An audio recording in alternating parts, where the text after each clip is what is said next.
Como examinar um auto de infração para fazer uma boa defesa? Essa é uma dúvida que muitos advogados têm, porque o auto de infração, ele é um documento muito complexo, com várias informações, e aqueles advogados, principalmente em início de carreira, início da atuação na área tributária, ainda não têm familiaridade com esse tipo de documento. Então, como examinar as informações desse auto de infração para verificar e identificar irregularidades que podem ser utilizadas na sua defesa? Para isso, você deve examinar 5 pontos.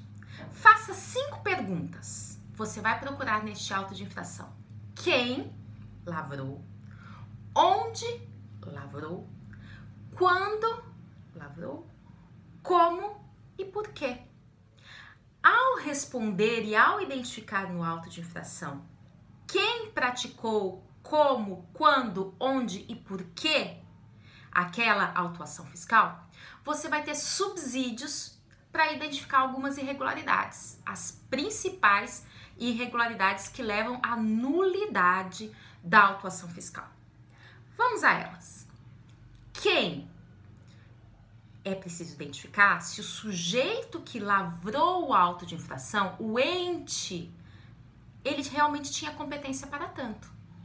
Por exemplo, vamos ao ISS, Imposto sobre Serviços de Qualquer Natureza, que é de competência dos municípios e que, em regra, a legislação estabelece que ele é devido ao município onde localizado o estabelecimento prestador do serviço.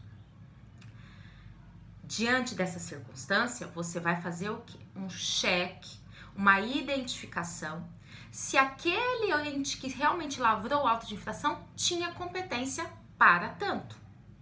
Segundo ponto, o onde, que está relacionado também com a competência, mas que neste aspecto nós podemos descer um pouco mais de detalhes, principalmente quando nós estamos falando de tributação federal. Porque o ente competente vai ser a União, a Receita Federal do Brasil, que é o órgão autorizado a lavrar as autuações fiscais para arrecadação, em sua maioria, dos tributos federais.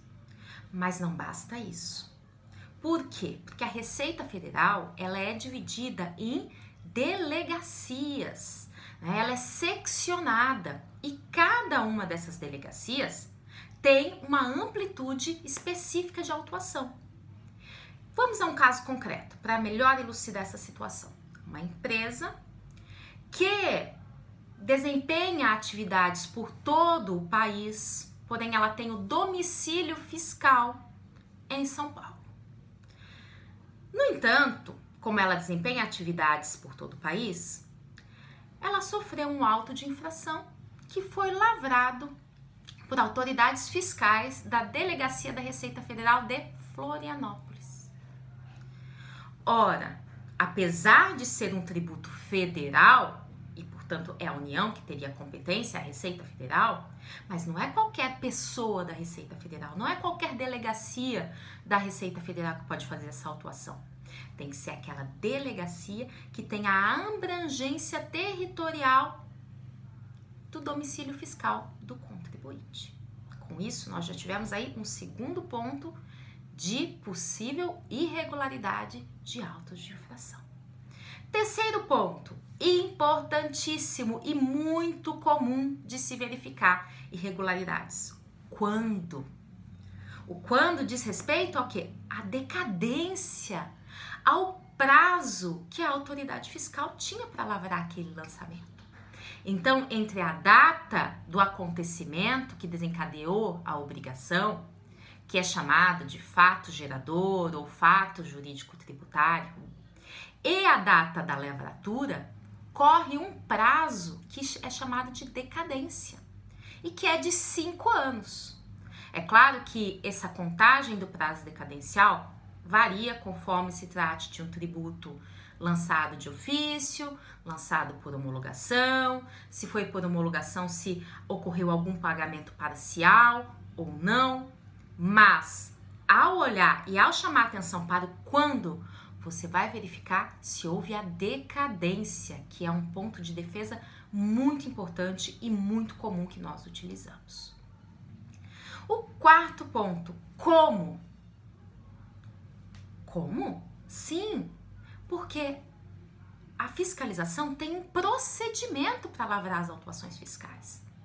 Não imaginem que uma autoridade fiscal acorda de manhã, simplesmente decide buscar algum estabelecimento para fiscalizar.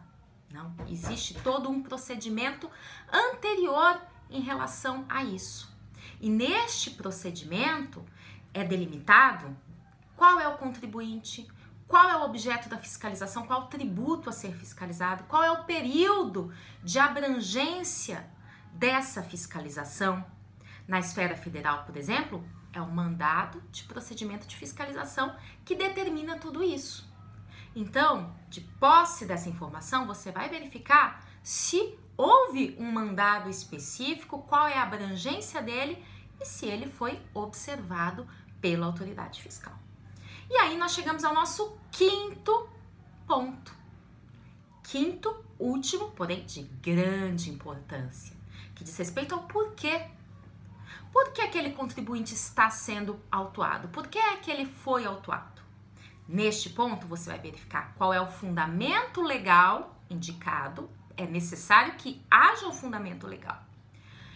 Qual é o fato alegado? O que a autoridade fiscal está acusando? O que ela está imputando ao contribuinte como ter praticado irregularmente? É preciso que haja também essa descrição.